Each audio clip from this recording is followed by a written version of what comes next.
Journey to the West, an audio drama series. Chapter 14, Part 2.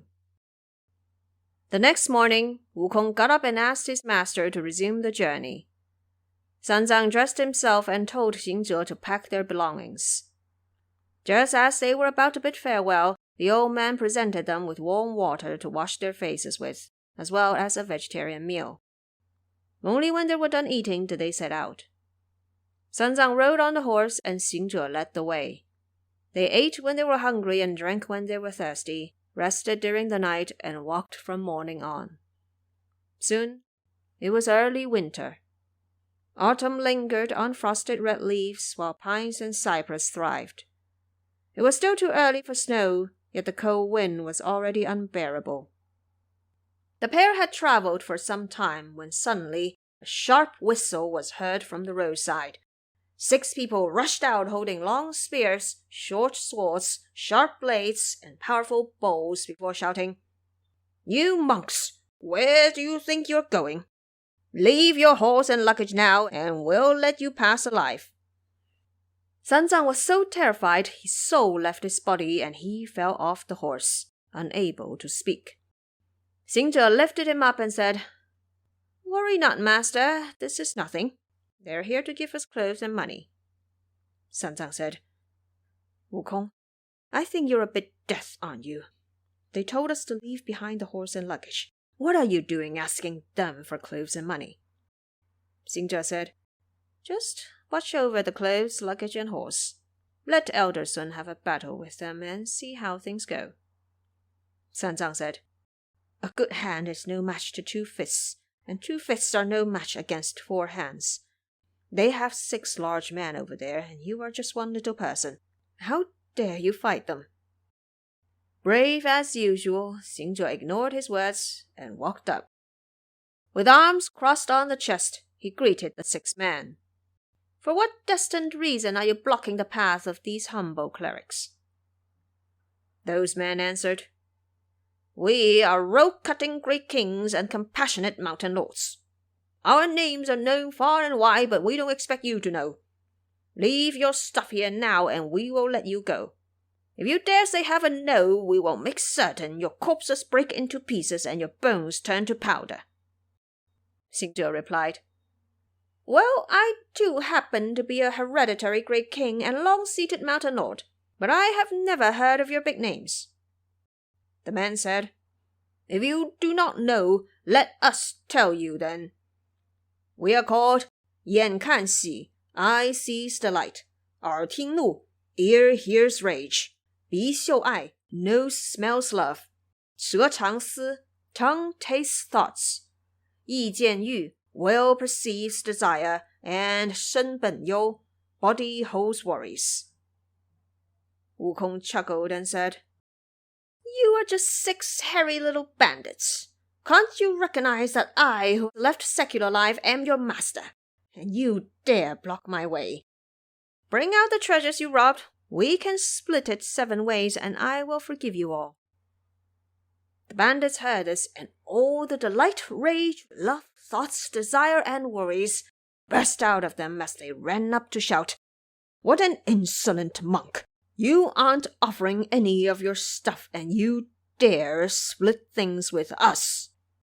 Waving their spears and swords, they charged forward together and went right at Xingzhe's head. They hacked down wildly for some 70 to 80 times, while Wukong just stood still at the center, as if he wasn't even aware. The bandits said, "What a monk! He's certainly got a hard head." Xingzhe laughed and said, "It's only passably pleasing to the eye. Your hands should be exhausted from the hitting, too. It's time for Elder Sun to take out a needle for some fun." The bandits said, "This monk must be a physician practicing acupuncture. We are not sick. Why is he talking about using a needle?" Xingzhe reached into his ear and pulled out a sewing needle. Waving it against the wind, it turned into an iron rod as thick as a bowl. He held it in his hand and yelled, "Don't you run. Let Elder Sun try his hands with this rod." Terrified, the 6 bandits began running away in all directions. Wukong strode on and caught up with them all before beating every single one of them to death. He then pulled off their clothes and took their money. Smiling ear to ear, he walked up and said, "Master, please keep on going. The bandits have been eliminated by Elder Sun." San Zang shouted, "You are such a disaster. They may be roadway bandits, but even if you took them to court, they wouldn't deserve a death penalty.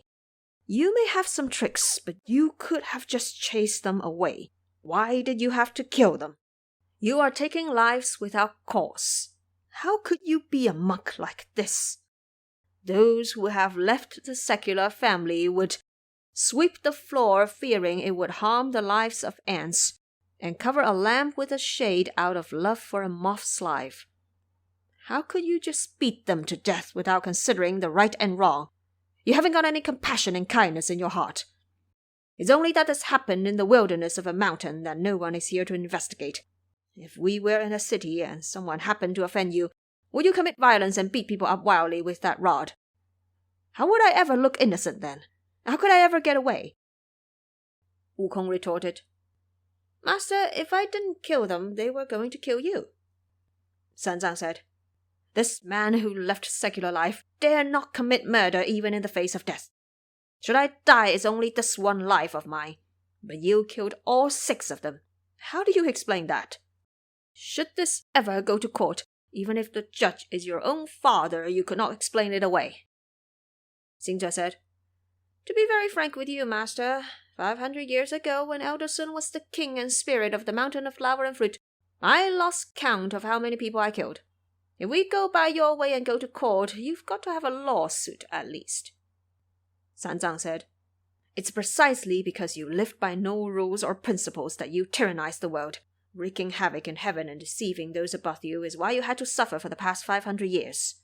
Now that you have entered religion, if you insist on committing violence like before and going down this path of harming lives, you will never reach the West Heaven and you can never be a monk. How wicked. How very wicked." The monkey, as it turned out, was never one who could swallow scolding sitting down. He saw San Zang chiding and nagging on, and the burning rage from his heart burst out as he shouted, "If you are so certain I cannot be a monk and can never reach the West Heaven, there is no need to nag and insult me. I'll just head back then." Before San Zang could respond, he had already leapt up in a rage, yelling, "Elder Sun is off!" San Zang quickly looked up, but Wukong was nowhere to be found. All he could hear was a swoosh heading eastward. Left alone, the respected elder lowered his head and sighed sadly. "This creature hasn't got the mind to receive teachings. I was only giving him a bit of a telling off. Why did he disappear without a trace and head back? Forget about it. It's a lost cause. Lost cause. I wasn't meant to accept disciples or have company anyway. Right now he is nowhere to be found even if I want to find him, and no word of reply even if I call out to him. I shall be on my way. Time to go." Truly, laying down his life for the journey to the west, relying on no one else but his own might. The elder had to pack up and put everything on the horse now. He didn't ride anymore, and with one hand holding his staff and the other clutching the rein, moved westward in sorrowful steps. He didn't travel for very long before seeing an elderly woman by the mountain roadside. She held a cotton garment in her hands, and on the garment was a patterned hat. San Zang saw her approaching quickly and hurriedly pulled the horse toward the right side of the road so she can pass. The old woman asked, "Where are you from, elder? And why are you so bitterly walking alone?" San Zang answered, "By the imperial edict of the ruler in the land of the East, this student is heading to the West Heaven to worship the living Buddha and seek true scriptures." The old woman said, "Buddha of the West resides in the great thunderclap temple within the borders of the kingdom of Sindu. It's 108,000 li from here. You're alone with a horse, without a companion or disciple. How could you ever make it?" San Zang explained, This student took in a disciple earlier, but he had a terrible and unruly temper. I gave him some scolding, but he wouldn't listen and disappeared without a trace. The old woman said, I have got here a cotton robe and a patterned hat inlaid with gold. They belong to my son. He became a monk for just 3 days before dying an untimely death. I was just at his temple to have a good crying before bidding farewell to his master. I took these 2 pieces of garment with me to keep in his memory. Elder, if you have a disciple, I would like to gift this robe and hat to you. Sanzang replied, Thank you for the generous offer, elderly madam, but my disciple is already gone. I dare not receive them. The old woman asked, Where did he go? Sanzang said, I just heard a swoosh and he had gone eastward. The old woman said, Not very far eastward will be where I live. I guess he must have gone to my place. I have got a spell here called True Words to Calm the Mind, also known as the Tightening Band Spell. You may familiarize yourself with it in secret and memorize it in your heart. Never leak it to anyone else. I will catch up to him and convince him to come back. Then you will give him the robe and hat to put on. If he won't listen, you will quietly recite the spell.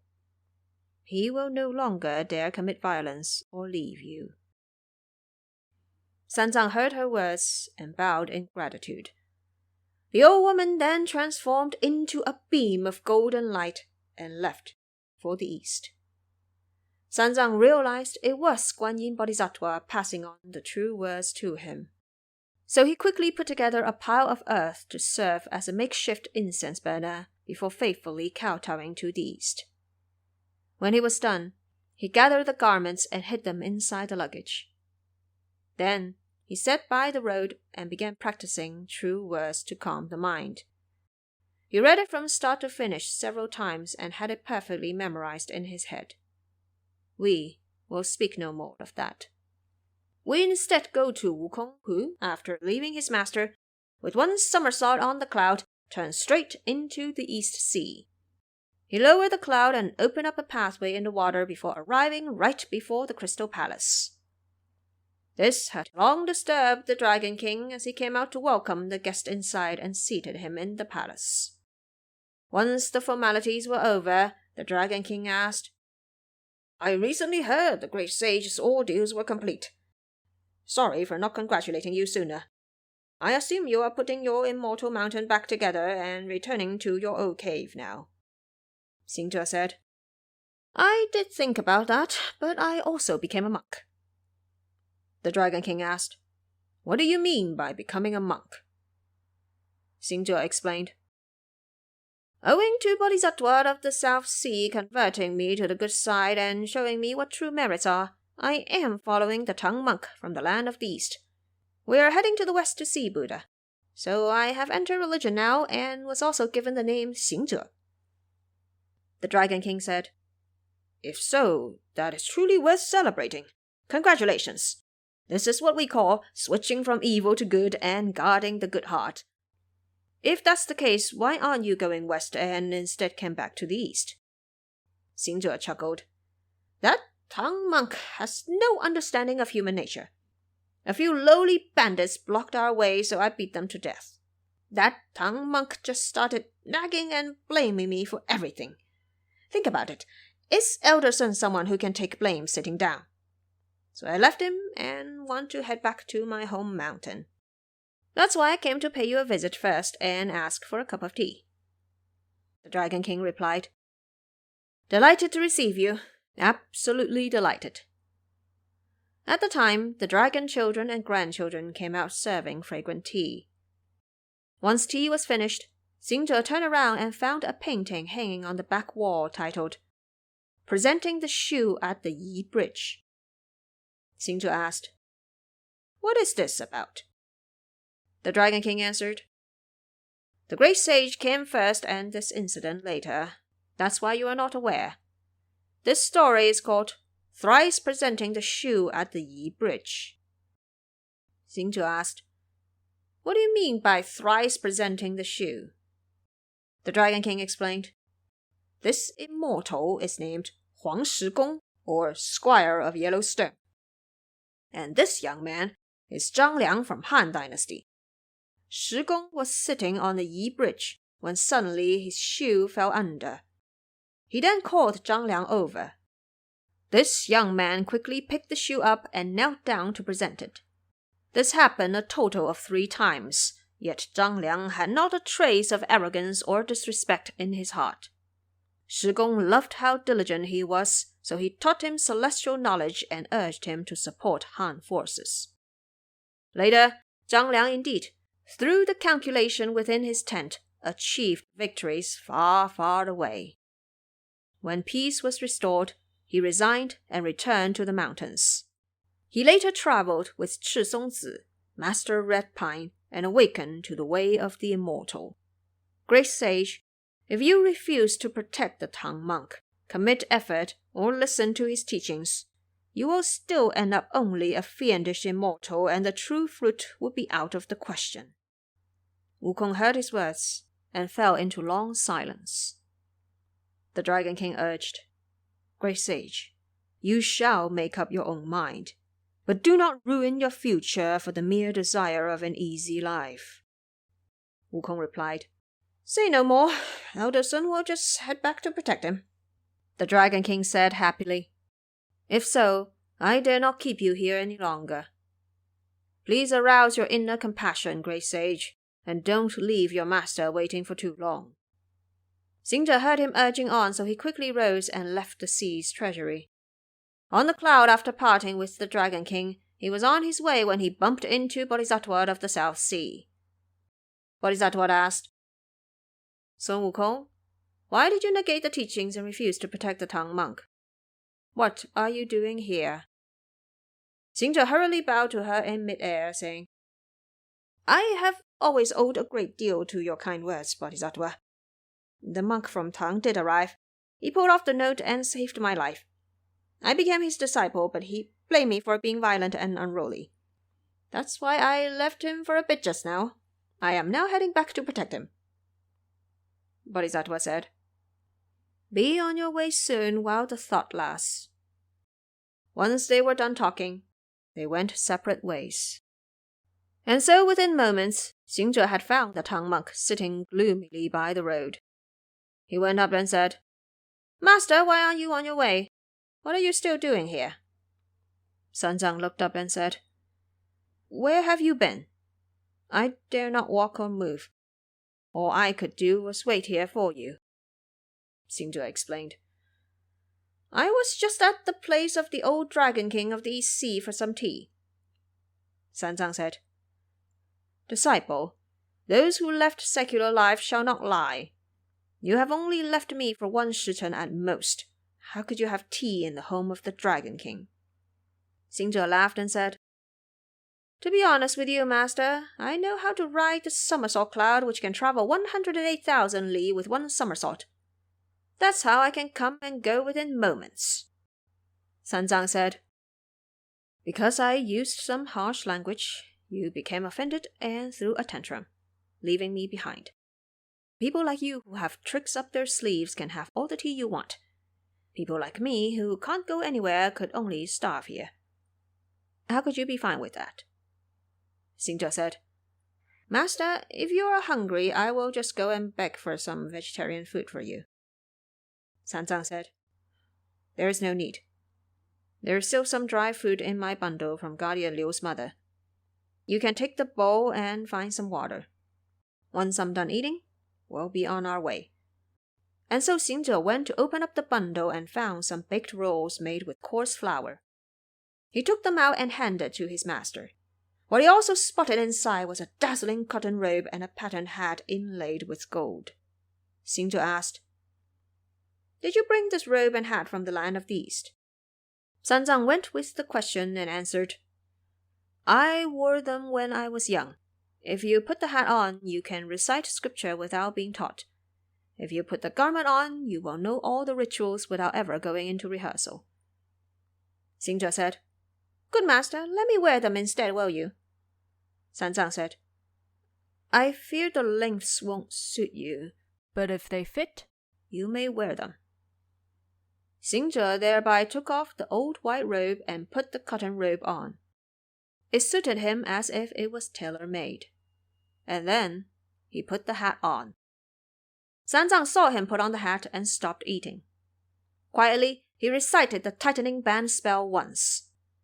Xing Zhe cried, My head hurts! My head hurts! His master kept on reciting several more times. It put Xing Zhe in so much pain he was rolling on the ground and tearing apart the hat inlaid with gold. San Zhang feared he would break the golden band, so he stopped reciting. When he stopped, Wukong's head stopped hurting too. He reached for the top of his head and found something like a thin gold thread firmly tightened on it. It could not be pulled off, nor could it be ripped apart. It has since rooted on his head. He then took out the needle from his ear, pushed it under the band, and tried to pry it off. San Zhang again feared he would break the band, so he began reciting once more.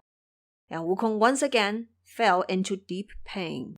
So much so he was doing handstands and flipping somersaults. His ears and face turned red, his eyes swollen, and his body numb. His master saw him like this and couldn't bear the sight, so he again stopped reciting. Now, Wukong's head again stopped hurting. Xing Zhe said, My head turns out to be cursed by you, master. San Zhang said, I was only reciting the tightening band spell. When did I ever curse you? Xing Zhe then said, Recite it one more time then. San Zhang recited it once again, and Xing Zhe did start hurting again. All he could say was, Stop reciting. As soon as you recite, my head starts to ache. How do you explain that? San Zhang asked, Are you willing to follow my words this time? Xing Zhe said, I am willing to follow. Will you act disrespectfully again? Xing Zhe said, I dare not. Although he agreed verbally, his heart still had wicked thoughts. With a shake of the needle, the rod became thick as a bowl. He aimed it right at the tongue monk, thinking about taking him out. The elder panicked and recited the spell several times more. The monkey fell onto the ground, dropped his iron rod, and became unable to lift his hands. He could only beg, Master, I've learned my lesson. Please recite no more. Please recite no more. San Zhang asked, Why did you lie, and how dare you think about hitting me? Xing Zhe said, I dare not hit you. I am asking you, master, who taught you this trick? San Zhang answered, Just now, an old woman taught it to me. Xing Zhe went into a rage and said, No need to explain. That old woman has got to be that Guan Shiyin. How could she do such a vile thing to me? I'm heading to the South Sea to have it out with her. San Zhang said, If she could teach me this trick, she must have known it first. If you go look for her and she starts reciting the spell, wouldn't you just drop dead? Xing Zhe realized the logic behind this, so he decided against going. Left with no choice but to change his mind, he prostrated himself and implored, Master, this is her trick to control me, so I will go with you to the West. I won't go mess with her, so don't you treat it like some common speech and recite it without thinking. I am willing to protect you. There will be no more thought of retreat or regret. San Zhang thereby said, If so, help me mount the horse. Only then did Xing Zhe become truly determined and lift his spirits. Straightening the cotton robe, he readied the horse and packed the luggage before heading westward. We do not know what will come next as they take off from there. Please wait until the next chapter.